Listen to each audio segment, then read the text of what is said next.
Hello, guys, and thank you for joining me. My name is Ojan, and today I will be having some fun with the Platinum Meteor, or also called the Platinum Shooting Star. I got these fountain pens for my kids as a present for starting their new school year. Since both of them are into Pokemon, I found the theme of these two pens perfect for them, and well, hopefully it will get them excited for about writing. I got both packages from AliExpress and I paid around 25 Canadian dollars plus an additional 15 Canadian dollars for shipping on both sets, as in they were bundled up. I think pricing wise was okay and decent considering what you get in the package. Converters, which is always nice to be included with your fountain pen. Another spare cap, so basically they can switch between whatever they like, and a pack of 5 medium cartridges. Now, the contents of both packages are exactly the same, so I will be just focusing on one of them. And, well, as I mentioned, the package will include the fountain pen, and of course, since it's a very light color, the camera will have issues focusing on it. And basically, the pen is very familiar with Platinum Therapy, has exactly the same section and nib style.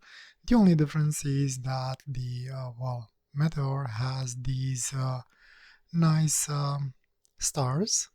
When you open up the pen, nothing is included. You'll just have to use whatever you want. Personally, I will be using the converter. Let me remove it from here. It will take me a little bit of thread. There we go. Converter goes in nice and deep.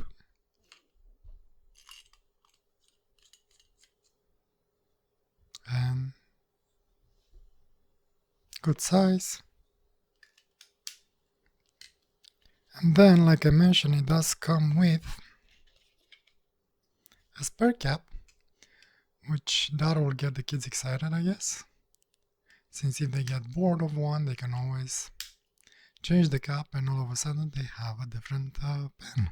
And the pack for the cartridges, it's Pokemon styled as well. This one has the Pikachu. Pika Pika. And the converters, cartridges, not converters. Oops, I'm losing them.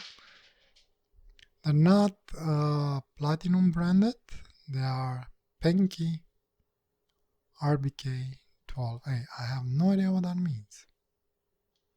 But this seems pretty good quality actually from what I can see.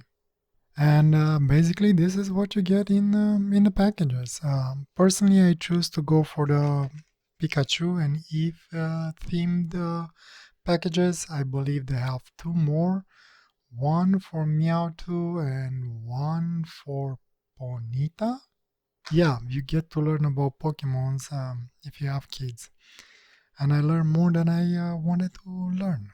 With that aside, and going into the fountain pen, the fountain pen is actually very pleasant to hold, very light. The plastic doesn't feel cheap, but it does feel light and feels pretty strongly built. I'll be honest, I don't know how well it will hold up to drops, but I assume since their main target are kids, I hope that this is a more resilient type of plastic. The pen does not come with a clip, uh, and the barrel and cap are having basically 8 facets. The top of the cap it has some breather holes. I assume, well, again, since their main target is kids, those are breather holes in case they shove this up their nose or they choke with it, unfortunately. Hopefully, nobody will go through that. And the barrel, however, does not have any holes. So it is probably possible to be a prime candidate for eyedropping it. Cap, as mentioned, it's a push, pull, or snap cap. And once you remove the cap, you'll basically be greeted by the very well-known section that comes with Preppy, the fountain pen.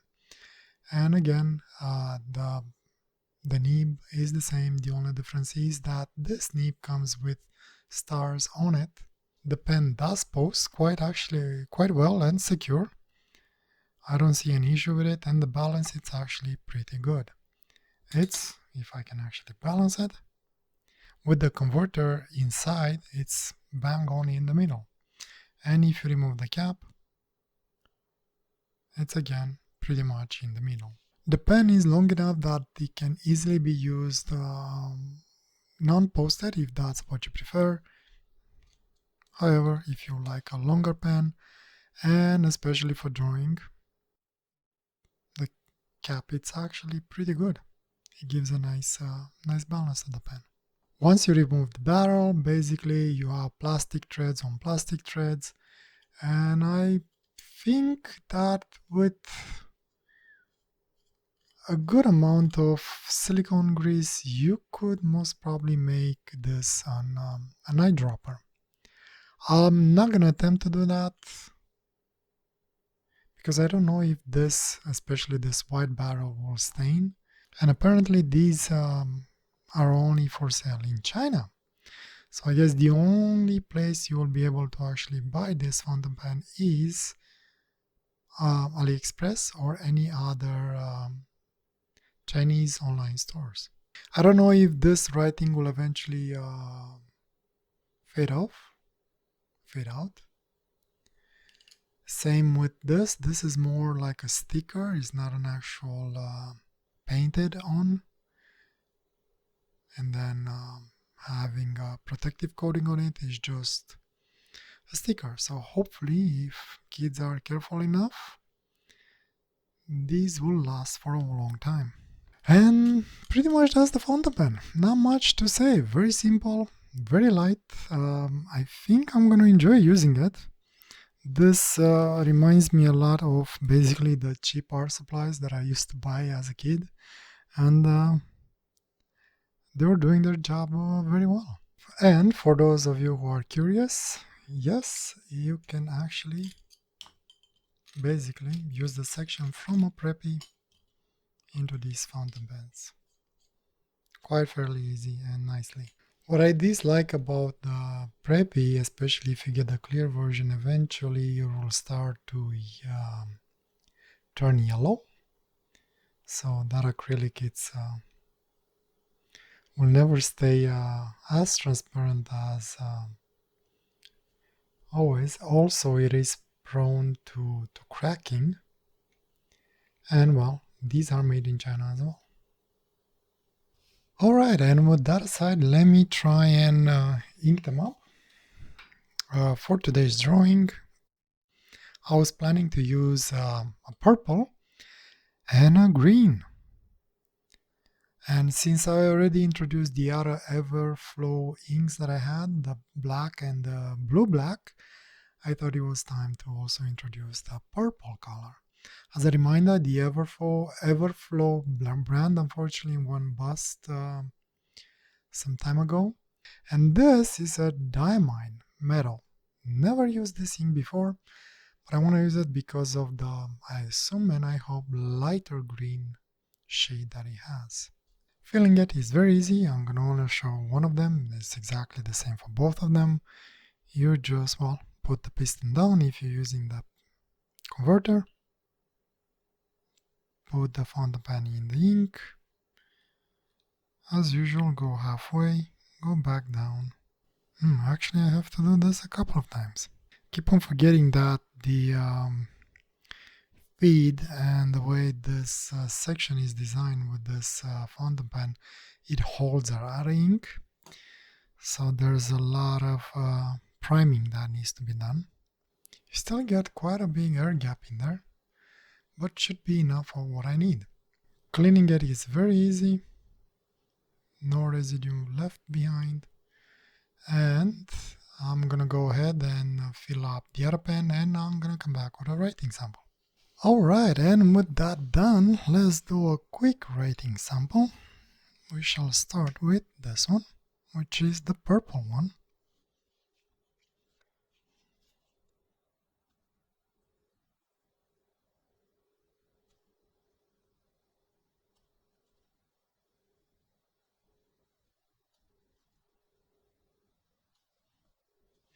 Nib is very nice, very smooth.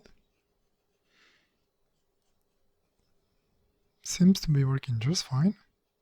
On the reverse as well. So this is nice for the drawing.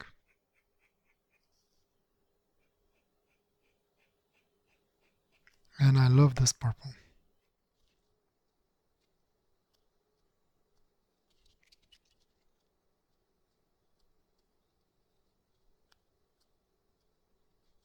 And I love this green, and I hope these two colors will play nicely together. I need them to play nicely together because they're gonna be very close to each other. And the nib works almost exactly the same as the other one. The only difference is that feels the reverse on this copy is not as smooth as the reverse on this copy, and I just shot some ink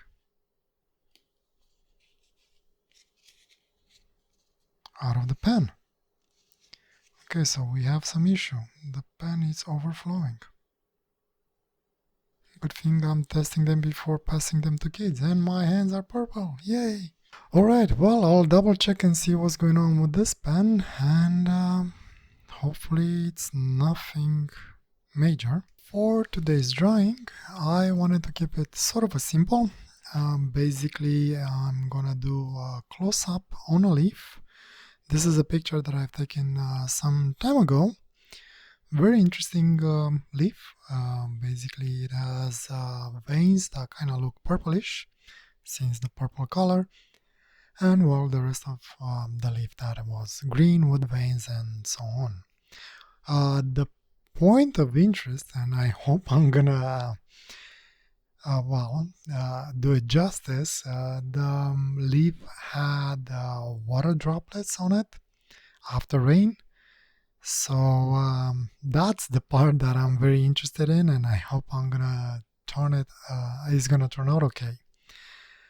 So yeah, I'm curious to see how it's gonna happen. Obviously, like usual, don't put your hopes too high, and I'll get to it. And let's see what opinions we have on these pens. For today, the drawing was very simple and quite straightforward. Basically just a bunch of lines drawn with different colors. Spoiler alert, the water droplets didn't turn out the best, but I've seen worse. Originally, I thought about drawing a Pokemon, but I ended up giving up on the idea since most of the Pokemons are very simple drawings. I would have ended up with just doing an outline with one of the pens and then use markers to fill in the empty space. Doing the drawing that I did, I was still able to stay simple, use some bright colors, and come up with a drawing that I kind of like in the end. That it has its own character, so to speak, and is kind of hypnotic in a weird way. All the lines are pointing me towards the water droplets. I like how both things combine very nicely without smudging or creating a mess out of each other. And both the fountain pens perform almost perfectly. Not 100% because the copy with the green ink had some issues with the nib. It was scratching the paper, especially when trying to fill in an area with ink, so I had to be extra careful, and it took me a little longer to finish what I had planned. Also, it made me decide to not actually fill in the spaces with green and do more of a quick and light hashing, leaving some white areas to show through. I'll be doing some smoothing on the nib, probably on both, just for good measure, before passing them to the kids. Other than that, I actually enjoy the pens and they work flawlessly. I mean, if you are used to using preppy fountain pens, you won't really be surprised by much here. It's pretty much the same end business with just a different wrapper basically. I do think that the Meteor though it's a little lighter than the Preppy, and I think it's a better pen in the end. At least in my hands, felt really light. Maybe a little too light. For me, I guess it was at the edge of how light is too light. Main thing that I like about the Meteor is that unlike the Preppy, it comes in a ton of other finishes and different bundles and packages with all kind of themes. It's almost guaranteed that you can find something that you like. It's a pretty simple no-nonsense fountain pen that is cheap, affordable, and I think quite a nice starter pen. Perfect for kids, I would say. Not that adults cannot use it, but it does feel like the main demographic for this pen is kids. Other things that I like: pulls nicely, caps just as nicely, well balanced, and if you like a lighter pen, it's quite light and pleasant in hand. What I don't like that much about the pen, and this is kind of an annoyance for me with this specific section that Platinum is using in their Preppy, Plaisir, and well, in this pen, when using converters, first of all, it takes a long time to prime the feed. That means that you have to keep on filling and emptying the pen until ink gets into the converter. And this is the most annoying part that I usually forget about. And I also left it in the review so everyone can learn from it, hopefully. The way this section and nib is designed is not ideal for bottle filling. As you have seen in the filling up part of the review, if you do not clean the ink from the space between the nib and section inside the section, you'll have a lot of ink left in there, and a small shake will send any residue ink in that part over your paper, your hands, and anything else around the area. And that part can hold quite a little bit of ink, so be aware when you use converters with these sections. Clean ink between the nib and section as well. And that is about it when it comes to things that I do not like about it. What you might not like in the edition, probably the fact that it doesn't have a clip and maybe it's too light. Anyway, overall I do like the pen and I enjoy using them. I can only hope my kids will enjoy them too. And well, I guess with that said, that's all I had to say about the pen. So I will stop talking, let you enjoy the rest of the drawing, whatever is left out of the time lapse. And well, I wish you a wonderful day or night, wherever you are. All the best, and I will see you next time. Take care. Bye.